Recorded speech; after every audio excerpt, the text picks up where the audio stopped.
کوئی کام ہی نہیں تمہارا؟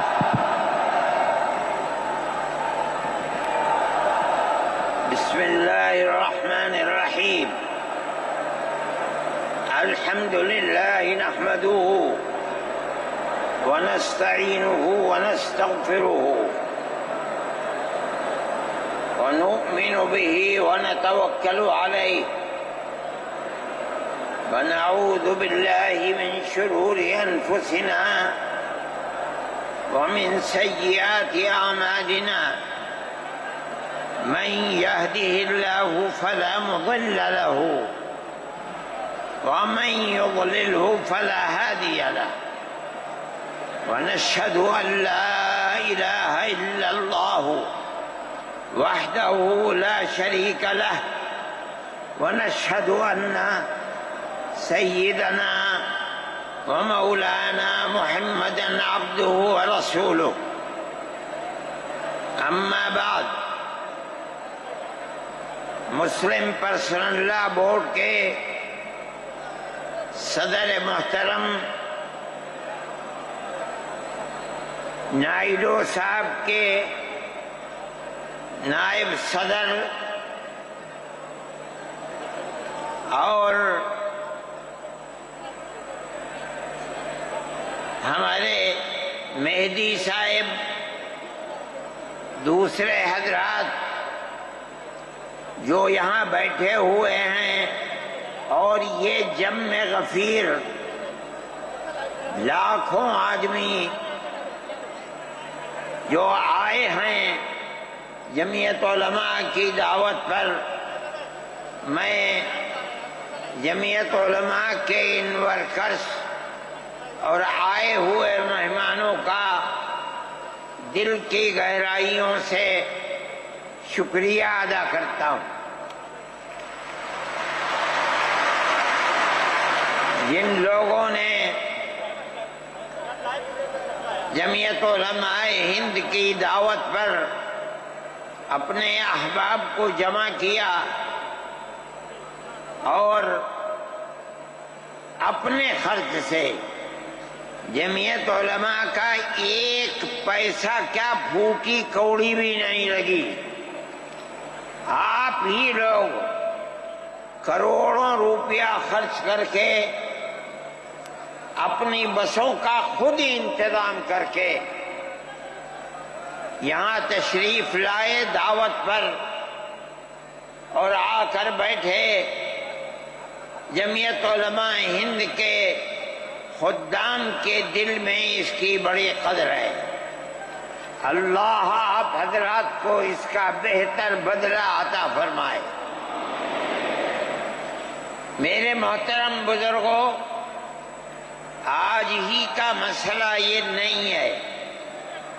جمعیت علماء ہند کی ایک تاریخ ہے، اور ایسی تاریخ ہے اپنے اس ملک کے لیے جو کسی دوسری ہندو مسلم پارٹی کے پاس نہیں ہے۔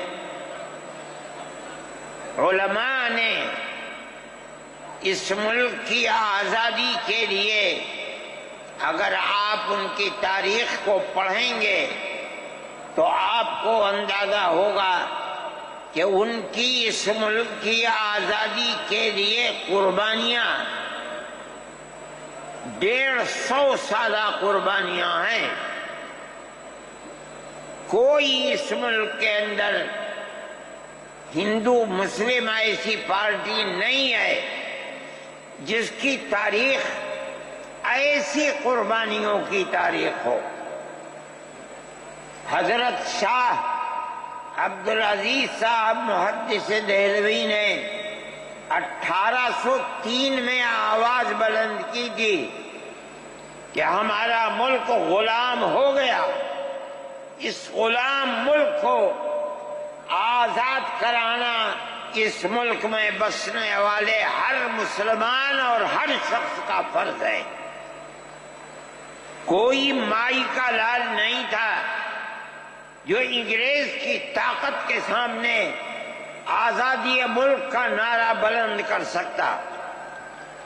ایک مسلمان عالم دین نے اسی دلی کے اندر اس نعرے کو بلند کیا، اس کی جائیداد قلق کر لی گئی، اس کے مدرسے کو دفن کر دیا گیا، اس کو دلی بدر کر دیا گیا، لیکن یہ مسلمان ایسے نہیں تھے جو کسی ملک کے پیسے یا اس کی سطوت اور اس کی طاقت کے سامنے سر جھکا دیتے۔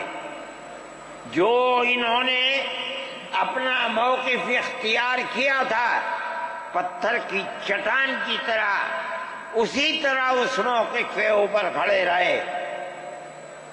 سب سے پہلا جہاد سن 1932 کے اندر ہوا، ہندوستانی لوگ تو جانتے بھی نہیں، اور اس کے اندر لوگ مر گئے، ختم ہو گئے۔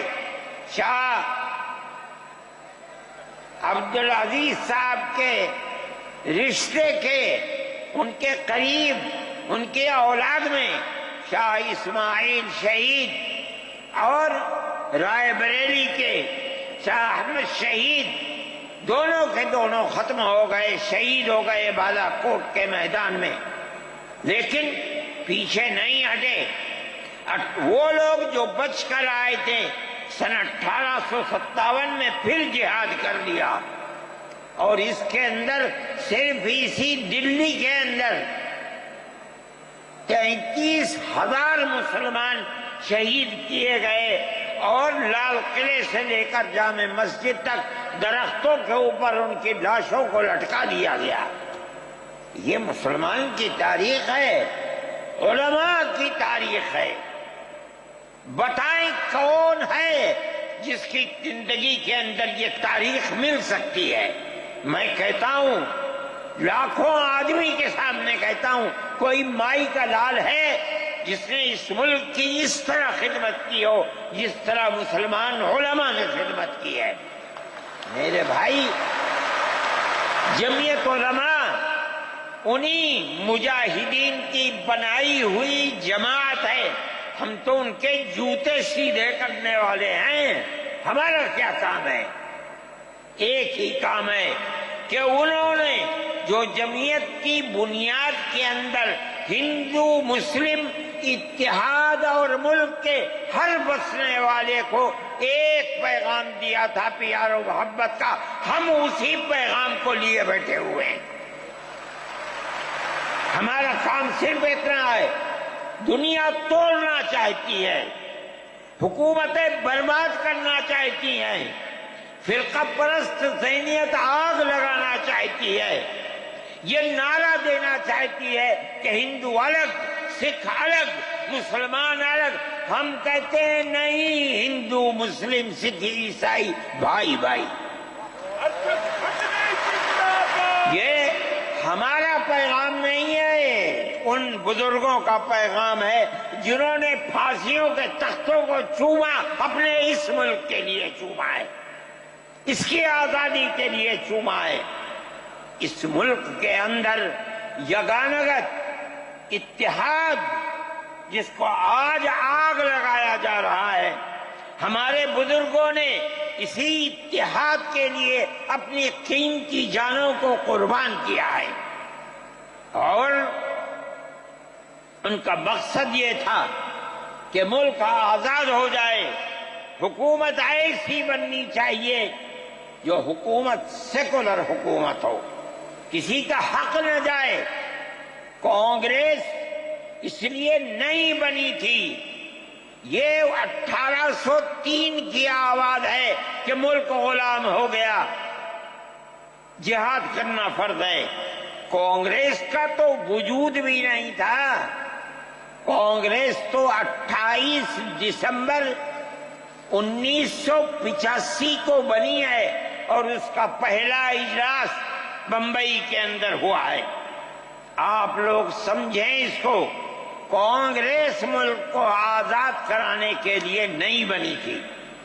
کانگریس کی تجویز موجود ہے، وہ کہتے ہیں کہ ہندو مسلم ملک کے بسنے والوں کی اس جنگ و جدال سے دو جہاد سن 32 کا 1857 کا اس جہاد کے نتیجے میں جو برطانیہ کی حکومت اور ہندوستان کی حکومت میں دوری پیدا ہو گئی ہے، کانگریس کا مقصد تھا کہ اس دوری کو ختم کر دیا جائے، ملک کو اپنے گردن سے زنجیر غلامی کی نکال کر توڑ دیا جائے، کانگریس کا مقصد نہیں تھا۔ میں آپ سے کہتا ہوں یہ بات ہے اور کانگریس کی تجویز میں موجود ہے، کوئی اس کی تردید نہیں کر سکتا۔ کسی نے حضرت گنگوہی رحمت اللہ علیہ سے پوچھا کہ ایک جماعت بنی ہے جو ہندوؤں نے بنائی ہے انگریز کے ساتھ مل کر، کیا مسلمان اس جماعت میں شریک ہو سکتا ہے؟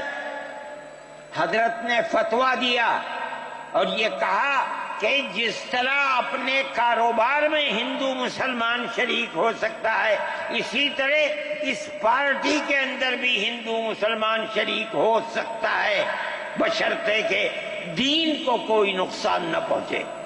اس فتوے کا نام ہے نصرت الابرار، جو پرانی یونین مکتبیں ہیں، لائبریریاں ہیں، یہ آج بھی وہاں موجود ہے۔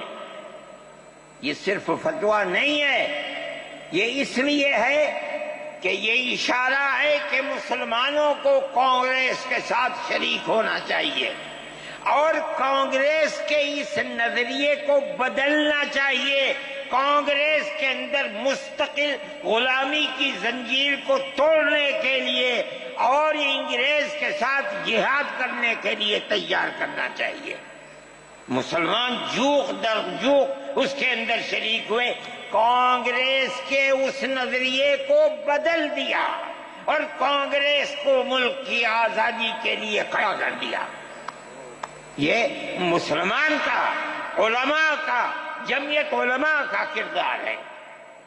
کوئی مانے نہ مانے، تاریخ میں لکھی ہوئی چیزیں ہیں، ہم سے پوچھے ہم وہ تاریخ کی لکھی ہوئی چیزیں لیں گے۔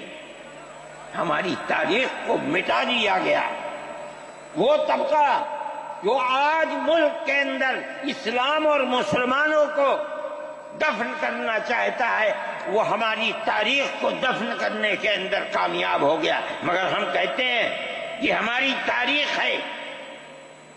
میرے بھائی، ملک اسی طرح چلتا رہا، جیسے جیسے آزادی قریب آتی رہی، جمعیت علماء ہند وہ تنہا ایک جماعت تھی جو برابر موتی لال نہرو، جواہر لال نہرو، گاندھی جی سے یہ بات کہتی رہی کہ ہمیں ضمانت دو، ہم 143 سال ہیں ہماری زندگی، جہاد کی زندگی، ہمیں یہ ضمانت دو کہ ملک آزاد ہوگا تو اس کا کردار سیکولر کردار ہوگا، دستور سیکولر دستور ہوگا، جس کے اندر ہندو، مسلمان، سکھ، پارسی، عیسائی ہر ایک کو اپنے مذہب کے ساتھ جینے کا حق ہوگا اور حکومت کا کوئی مذہب نہیں ہوگا۔ ہمارے پاس تجویزیں موجود ہیں، برابر ہمیں مفتی کفایت اللہ صاحب جو جمعیت علماء کے اس وقت صدر تھے، نام لے کر ان کے پاس موتی لال نہرو، گاندھی جی، یہ لوگ اپنی ورکنگ کمیٹیوں کی تجاویز بھیجتے ہیں، مفتی صاحب کرم فرما، مفتی صاحب یہ ہے کہ ہمارا ملک جب آزاد ہوگا ہم گارنٹی دیتے ہیں کہ ملک سیکولر ملک ہوگا۔ اس کا کیا مطلب ہے؟ ہمارا کردار، ہمارا مذہب، ہمارا وقت، ہر چیز آزاد رہے گا، مسلمان جس طرح چاہے گا اپنی زندگی گزارے گا، اپنے مذہب کو سینے سے لگا کر زندگی گزارے گا۔ میں یہ بات صرف ہوائی نہیں کہہ رہا ہوں، آپ غور سے اس تحریر کا ایک ایک لفظ سنیں۔ ہری پور ضلع سورت کا اجلاس عام جو 19، 20، 21 فروری 1938 میں 47 میں ملک آزاد ہوا، یہ اجلاس 1938 میں، اس سے بھی 9 سال پہلے، یعنی آج کے مقابلے میں 80 سال پہلے یہ اجلاس ہوا تھا۔ اس کے اندر تجویز دیکھیے آپ، ورکنگ کمیٹی نے 1937 میں اپنی کلکتے کی میٹنگ میں اقلیتوں کے حقوق پر جو تجویز پاس کی تھی، اسے یہ کانگریس منظور کرتی ہے، اس وقت کی بات ہے،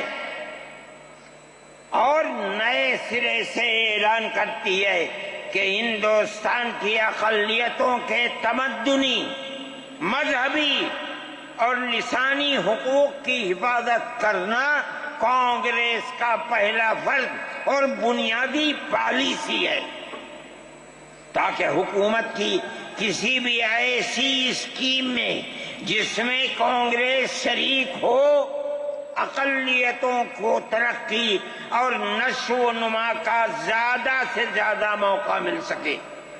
آپ الفاظ پر غور کیجئے، اور وہ قوم کی سیاسی، اقتصادی اور کلچرل زندگی میں پورا حصہ لے سکے۔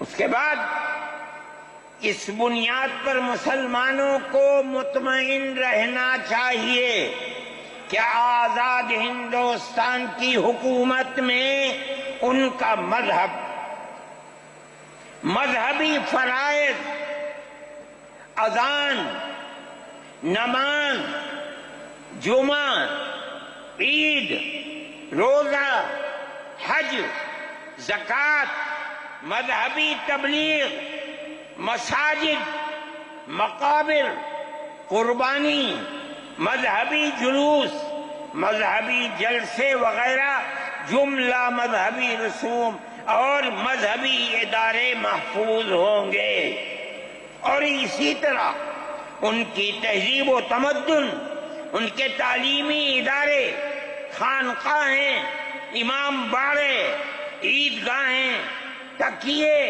کربلائیں، آثار قدیمہ، اوقاف وغیرہ سب محفوظ ہوں گے، اور اسی طرح ان کی زبان، ان کی شاعری، رسم الخط وغیرہ سب کے سب آزاد اور محفوظ ہوں گے، کسی پر کوئی رکاوٹ اور قید نہ ہوگی۔ جو میں آپ سے کہہ رہا ہوں، آپ دیکھیے، یو پی کانگریس کا شائع کردہ election board, National Herald press, Lucknow, 1946 کے اندر، شاید 10 فروری جو میں نے نقل کیا ہے وہ مٹا ہوا سا تھا، اس کے اندر یہ بلیٹن شائع ہوا ہے۔ میں کہتا ہوں کہ ہندوستان کی جمعیت علماء کے بار بار کچھوکے لگانے پر وعدہ کرو کہ ملک سیکولر ملک ہے، وہ وعدہ کرتے چلتے ہیں۔ میں آج آپ سے پوچھتا ہوں کہ اس میں سب سے پہلی چیز ہے کہ مسلمانوں کا مذہب اور مذہبی فرائض محفوظ رہیں گے۔ آج میں پوچھتا ہوں، ملک کی آزادی کو 70-80 سال ہو رہے ہیں، بتائیے کیا محفوظ ہے مسلمانوں کا؟ آپ مذہب محفوظ ہے مسلمانوں کا؟ کیا آپ نے مسلمان مذہب کا مسئلہ قرآن و حدیث سے ثابت ہے؟ آپ جو کچھ کر سکتے تھے آپ نے نکاح اور طلاق کے اندر کر دیا، مذہب کہاں محفوظ ہے؟ آپ کی حکومت اتراکھنڈ میں ہے، آپ یکساں سول کوڈ، یعنی کوئی تعلق مسلمان کا مذہب سے نہیں ہوگا، گورنمنٹ جو قائم کرے گی اس کے اوپر مسلمان کو چلنا ہوگا۔ کہاں کا سیکولرزم ہے؟ کیا مسلمان اس پر اطمینان کر سکتا ہے؟ آپ کی زندگی اور آپ کی حکومت کا بنیادی ناپاک پتھر یہ ہے کہ مسلمان کو اپنے مذہب سے آپ دور کر دیں۔ کیا آپ اسے قبول کریں گے؟ یہ آج کی حکومت کا یہ مسئلہ ہے۔ مذہبی فرائض کہاں کے آپ زندہ رہ گئے؟ آج آپ نے مسئلہ بنایا ہے کہ اتراکھنڈ کی ریاست اور شہروں کے اندر مسلمان جو 50 سال سے آباد ہے، آباد بھی نہیں رہ سکے گا۔ یہ آپ کا کردار ہے، یہ تصویر ہے اور ناپاک تصویر ہے، ہم کہتے ہیں۔ اس تصویر کو آپ پیش کر رہے ہیں، یہ تصویر سیکولر دستور کی تصویر نہیں ہے۔ ہمارا آج کا یہ کنونشن سیکولر دستور کی حفاظت کے لیے ہے۔ کہاں ہے جی؟ کیا کر رہے ہو؟ اس ملک کو، ملک میں رہنے والوں کے لیے جہنم بنا رہے ہو۔ جمعیت علماء اس کو قبول نہیں کرتی۔ ہم تو کہہ رہے ہیں اس بات کو، کسی کی زبان اٹھتی ہو یا نہ اٹھتی ہو، لیکن ہم کہتے ہیں کہ جو ہو رہا ہے وہ ملک کو آگ لگانے کے لیے، دستور کو آگ لگانے کے لیے ہو رہا ہے۔ جمعیت علماء اسے قبول نہیں کرے گی۔ اگر جمعیت علماء نے اس بدترین حکومت جو یہ کہتی تھی کہ ہماری حکومت میں سورج نہیں ڈوبتا، جمعیت علماء نے کبھی اس کے سامنے سر نہیں جھکایا، اس کے بعد ہم کس کے سامنے سر جھکائیں گے؟ ہمارا سر صرف ایک اللہ کے سامنے جھکتا ہے اور کسی کے سامنے نہیں جھکتا۔ میرے بھائی، آپ ایک اس کو لیتے ہیں، میں کہتا ہوں اے تو بیٹھا، آپ کیا کہتے ہیں؟ اس کے اندر جہاں ہے وہاں اسی طریقے سے اوقاف وغیرہ سب محفوظ ہوں گے۔ اوقاف محفوظ ہیں، یہ آپ کے سامنے حضرت مولانا بیٹھے ہوئے ہیں، تقریر کی ہے۔ اوقاف کو ہڑپنا چاہتے ہیں۔ ہماری مسجدیں اسی دلی کے اندر 400 500 سال کی مسجدیں ہیں، جس میں جمعیت علماء کا دفتر بنا ہوا ہے، عبد النبی اکبر کے زمانے کی مسجد ہے۔ اور کتنی مسجدیں ہیں جن کے پاس اوقاف، اللہ اکبر، لاکھوں کروڑ کے اوقاف ہیں۔ جونپور میں جا کر کے دیکھو کیسی مسجدیں ہیں، دلی کے قرب و جوار میں دیکھو کتنی بڑی بڑی مسجدیں ہیں۔ ہندوستان کا وہ طبقہ جو ان مساجد کے اوقاف کو ہڑپ کرنا چاہتا ہے، کہتا ہے اگر کسی وقف زمین یا مسجد یا کسی بھی چیز کے کاغذات وقف کے نہیں آئیں اس کو وقف نہیں مانا جائے گا۔ کون 500 سال پرانے کاغذات لا کر کے پیش کر دے گا؟ قانون یہ تھا کہ جو مسجد بنی ہے، جو وقف پر بنتی ہے، وہ وقف ہے۔ آپ کو کیا درد ہے کہ آپ اس وقف کو ختم کرتے ہیں؟ اس کا مطلب ہے مسلمانوں کی زمین کو ہڑپ کرنا چاہتے ہو، حرام کھانا چاہتے ہو، اس لیے ان اوقاف کو ہڑپ کرنا چاہتے ہو۔ ہم اس کو قبول نہیں کرتے۔ اوقاف ہمارے آباء و اجداد کے کیے ہوئے ہیں، اوقاف اللہ کی ملکیت میں دیے ہوئے ہیں، مسجدیں بنی ہوئی ہیں، آپ ان کی حفاظت کیجئے، اس لیے کہ ہم اس ملک کے رہنے والے ہیں، ہم باہر سے آئے ہوئے نہیں ہیں۔ اگر ہندو گوجر ہے مسلمان بھی گوجر ہے، اگر ہندو جاٹ ہے مسلمان بھی جاٹ ہے، اگر ہندو راجپوت ہے مسلمان بھی راجپوت ہے۔ جاؤ دیکھو کشمیر کے اندر، اگر ہندو برہمن ہے مسلمان بھی برہمن ہے۔